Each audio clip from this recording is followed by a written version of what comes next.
ইতিহাসের বিরাট একটা সৌভাগ্য।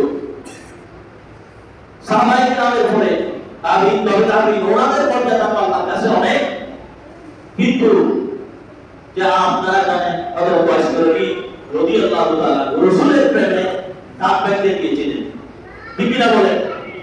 এত বড় আশিক রাসূল পৃথিবীতে আর নাই, কিন্তু আপনাদের সৌভাগ্য, পৃথিবীবাসীর সৌভাগ্য 1400 বছর অতিবাহিত হওয়ার পরে বাংলার জমিনে লোহাগাড়াতে জুলুমের মাটিতে এমন এক সন্তান জন্মগ্রহণ করেছেন যিনি পৃথিবীর উপরে আশিক রাসূল হিসেবে খ্যাত, ঠিক না বলেন? জীবন কোনদিন তিনি একটা পয়সা নিজের জন্য নিজের পরিবার পরিজনের জন্য রেখে যান না, কেউ বলতে পারবে না। ওনার নিকট আত্মীয় থেকে শুরু করে দূরাত্মীয় ওনাদের পক্ষে অনুরোধ, যারা তাকে চিনতেন জানতেন ওনার সাফল্যে এসেছে, বলতে হয় ওনার নুরানি চেহারা দিকে তাকিয়ে থাকতেন। এমন কোনদিন আমরা দেখেছি, আমি 40 বছর পর্যন্ত গোলাম হিসেবে সেখানে আছি, কেউ ছিলেন নবী মাহফিল সাল্লাল্লাহু আসার পরে রাগ করে সেখান থেকে চলে যাচ্ছেন, বরং কোনো কাজে ছিলেন, ওনাকে যদি সেখান থেকে কোনো কারণে দূরে থাকতে হয় যদি একটা সে সারা বছর বেটা দিয়ে ফিরেছে, ঠিক না বলেন? বলে যে হায় ছিল যে আমি যেতে পারলাম না, হায় ওই কাজটা করেছিলাম আমি করতে পারলাম না, অংশগ্রহণ করেছিলাম টাকা পয়সা দিয়ে শারীরিক করে পাই নাই, এই জন্য নিজে নিজে আফসোস করে দুঃখ প্রকাশ করে, ঠিক না বলেন?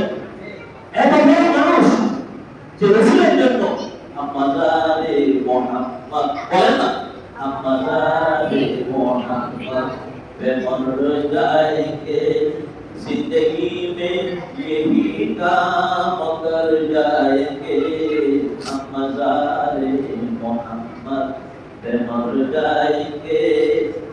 ইনি এক ভগবান সূত্রে শুনছিলেন যে ওই মাঠে যখন প্রেসিডেন্ট আসলেন যে প্লেন নামানোর জন্য, হেলিকপ্টার ওখানে ল্যান্ড করার জন্য মাঠে ব্যবস্থা করার কথা বলা, তিনি বললেন যে এখানে কিসের প্রেসিডেন্ট, এই মাঠের মধ্যে এসেছেন নূর নবী শফিউল মুজনিবিন তাজদারে মদিনা মুহাম্মদুর রাসূলুল্লাহ সাল্লাল্লাহু আলাইহি ওয়াসাল্লাম, যেই মাঠে দুনিয়া আখিরাতের সরদার সৈয়দুল আলম সৈয়দুল আম্বিয়া এসেছেন, সেখানে কোন প্রেসিডেন্ট এসে ওই সম্মানকে নিশ্চিত করতে পারে না।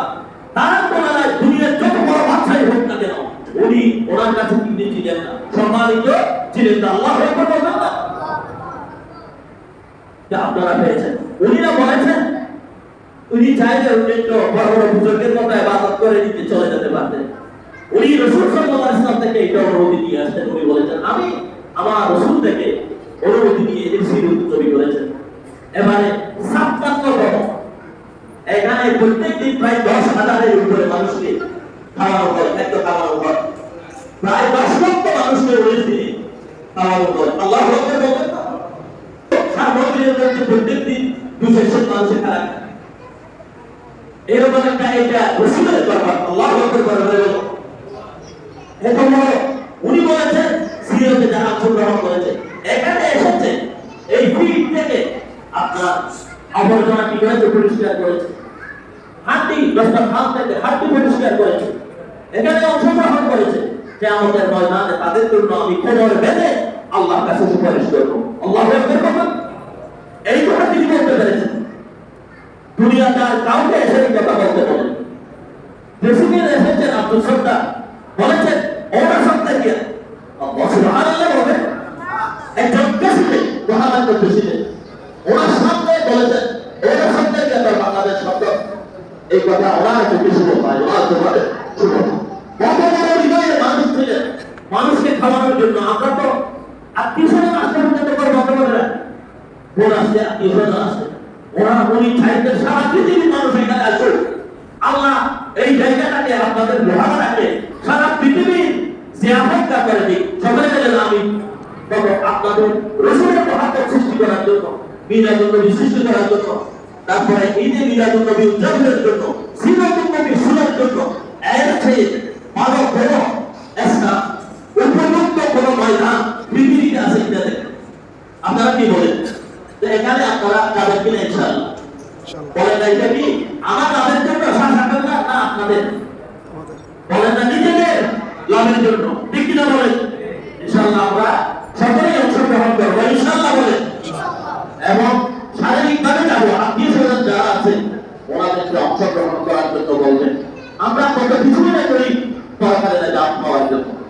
করি, রোজা রাখি, ঈদে মিলাদুন নবী পালন করি, গরিবদেরকে খাওয়াই।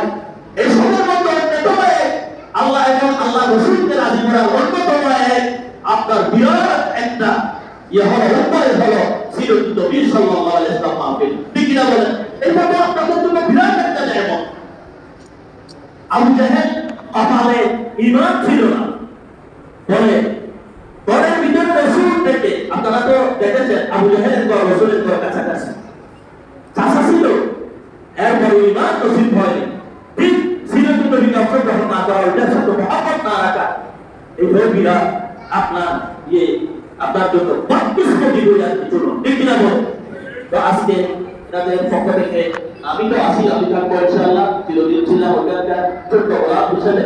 ওইখানকার একজন হাতে আসছেন আমার ছোট ভাই সাইফুল ইসলাম, ও আপনার প্রসাদ ভাই আছেন, আরেকজন নাসির সাহেব আছেন নাকি, তো আপনি তো ওনারা আছেন কমিটির ভাইরা, আপনাদেরকে পাঠিয়ে দেবেন, সিরাতের দাওয়াত আমি দিচ্ছি, ওনারাও দেবেন। এবং সার্বিক ভাবে এটা আল্লাহ রাসূলের ছিল, বলে টাকা ছিল, এটার মধ্যে যাবেন, ভালো কাজে অংশগ্রহণ করবেন। আমাদের জিন্দেগিটা যে কত কি খারাপ কাজে করতে চলে গেছে, প্রত্যেক দিন মোবাইলের পেছনে আমাদের কতটুকু সময় যাচ্ছে। সিরাতুল নবী দিনে গিয়ে যে 19টা দিন আসলে পর থেকে এসা পর্যন্ত থাকতে না পারা লোহাগারের মানুষের জন্য এর চেয়ে খারাপ কিসমত, বদকিসমতি যে আমাদের মানে পুরা কপাল আর হতে পারে। আমরা ইনশাআল্লাহ অংশগ্রহণ করবো। এই যে আমরা আপনাদেরকে আমরা দাওয়াত দিচ্ছি, বাকি হলো টাকা পয়সা। আপনারা দেখেন ওখানে গিয়ে দেখেন ওরা এমন কাজ আছে যে 19 দিন বা দূরের কথা পানি খাওয়াতে পারবে কি? এটা আল্লাহ পরিচয়ের বরত্বের, আল্লাহর কুদরতের নিশানা। নবী মুহাম্মদ রাসূলুল্লাহ সাল্লাল্লাহু আলাইহি ওয়াসাল্লামের মুআজিজা, শাসাতের রাহমাতুল্লাহ আলাইহি কারাম। ঠিক কি বলেন?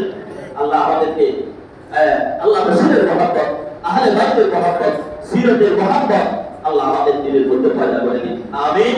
ওয়া আখিরু দাওয়ানা আলহামদুলিল্লাহি রাব্বিল আলামিন। আসসালামু আলাইকুম ওয়া রাহমাতুল্লাহি ওয়া বারাকাতুহু।